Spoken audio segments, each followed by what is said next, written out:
Hey everybody, it's Jason Blaha here, and today I thought I would chat with you guys and gals a little bit about intensity techniques and why for most people they are simply not worth doing. Now, a lot of people are going to jump up and say, but Jason, this champion bodybuilder did them, that one did it, and they got results from it, so why are you saying most people are not going to get benefits? And I want what people to remember here is that what I'm saying is supported by what we know about muscle growth and what we know about muscle fiber recruitment. I've seen even guys like Paul Carter point out that he used to think they might be worth it, but as he's dug even into the research, like he's found that they're pretty much useless. And by useless, meaning for most people, 95% of the time, they won't cause any extra muscle growth, just fatigue and injuries. Notice I said 95% of the time. Okay, so we need to be clear so that we understand why some champion bodybuilders got a benefit from them. So that's what we need to understand. I'm actually not discounting the fact that someone like Dorian Yates might have got something out of them. Okay, because there is that little 5%. All right. And that 5% usually involves when you've completely changed your hormonal environment relative to your muscle mass. And to what you've previously been doing. In other words, when you add a new drug to the mix, that is when they might actually do something. Or if you're fairly new to training but still have good form. All right, so let me explain why that is, because this is going to throw people off. All right, generally speaking, as we get close to muscle failure, okay, we go up through like forgot what it's called, Hireman's principle, right? Where we have rate coding with the muscle fibers, where we start with the slowest twitch fibers, and on demand,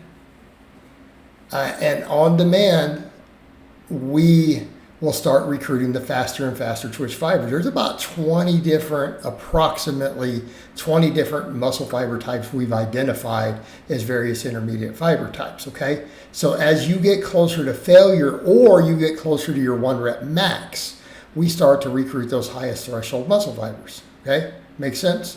Like for anything 90% or higher of your max, so let's say your max is 300 pounds, right? Right around 270, 275-ish, maybe even 260, you're gonna hit those fastest twitch muscle fibers. You're gonna reach them on that first rep, okay?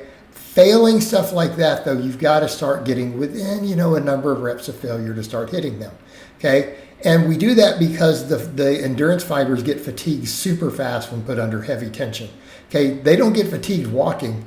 They get fatigued under weight, and they get fatigued under weight pretty quick. Like they're just not able to keep up with the force production. So every rep, like let's say we're doing a 10 rep set. Every single rep you do, you're getting more and more faster and faster twitch intermediate fibers on every rep that you do. Like you're accumulating fatigue from rep 1 with a weight you can only do 10 or 12 reps with, all right? See where we're going with this? So when you reach failure, though, the fastest twitch fibers are no longer working. So if you have to do a rest pause, so stop and think. You were able, let's say you do a 10 rep set, you were able to move the first 5 reps of that weight.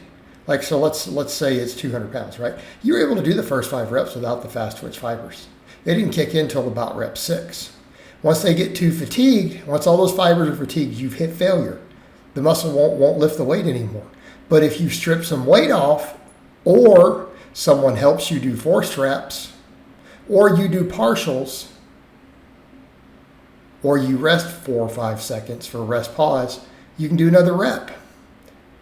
But it's not the fast twitch fibers. They're not recovered. Once they're fatigued, a lot of times those fast twitch fibers need 1 minute, 2 minutes. In some cases, they might need up to 5 minutes before they'll recruit again. Not saying they're going to need 5 minutes all the time. That's very situationally dependent. That's usually when you're dealing with very, very heavy weights, like nearly 1 rep maximum weights, or you get into that 90% plus range. Yeah, dude, they need 5 minutes. All right, see where we're going with this? So we're back to more intermediate fibers doing all the work. So when you're using intensity techniques, you're not hitting those fastest twitch fibers anymore. They're not being used. You're back to the intermediate fibers. Now, when people say, okay, but don't those intermediate fibers grow? No, not really. Not once you're done being a novice. So if you're a novice lifter, every year that you train, fewer and fewer your intermediate fibers will grow anymore. So your slowest twitch fibers, they reach max size really, really fast. They can reach their maximum muscle mass within a week or two of exercise. Like, they're done. Just walking alone will maximize most of them. Just walking. So as you go up the chain, you get into more and more fast twitch becomes the only muscle growth that you have. The intermediate grow less and less and less and less. And when you're an advanced lifter, they probably don't grow at all. Or a few of them can grow a very small amount. At that point, almost all of your muscle is coming from your fastest twitch fibers. So any rep that doesn't recruit the faster twitch fibers probably is not causing any muscle growth. None, nothing. Doesn't matter that we're creating fatigue in the other fibers. They may not be growing any. So if you're in a given hormonal environment, they're probably not growing. So if you're an intermediate to advanced drug-free lifter, those intensity techniques aren't doing anything. Now, people say, well, what about steroids? Well, drugs do the same thing, okay? So when you're doing a lot of these intensity techniques, when you get over to the drugs, for a while they'll grow, because guess what? Every time you add new stuff, you reintroduce a little bit of a honeymoon phase. So every time you up the dose, every time you add a new substance, any of that to what you were doing, we almost experience noob gains again, right? It's like noob gains. It's like magic. Okay, because that means more of the intermediate fibers are growing, not just the upper threshold fibers. That's why every year we train, we make less and less gains. Okay, see where we're going? So if you're natural, if you're completely drug-free, it's doing nothing.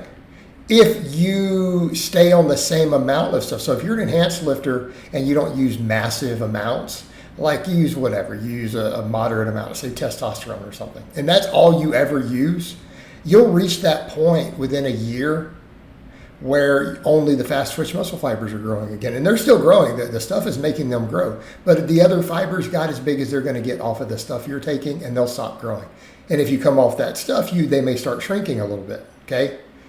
So we're back over to just the faster twitch fibers making gains. So if the intensity techniques are not hitting those, even the substances people are taking, the PEDs, are not going to cause you to grow from it anymore. But when you talk about a serious pro bodybuilder, how oftentimes does a serious pro bodybuilder, when he say he's doing his contest prep or whatever, add more stuff? Well, pretty much all the time, 99% of the time. So you see where we're going? Well, so sure he benefited from it. Doesn't mean you will. And so it doesn't mean that it's wrong. It doesn't mean that Dorian Yates was doing the incorrect thing. He clearly wasn't.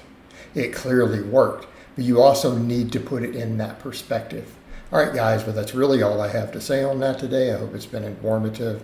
I'll talk to you guys and gals next time.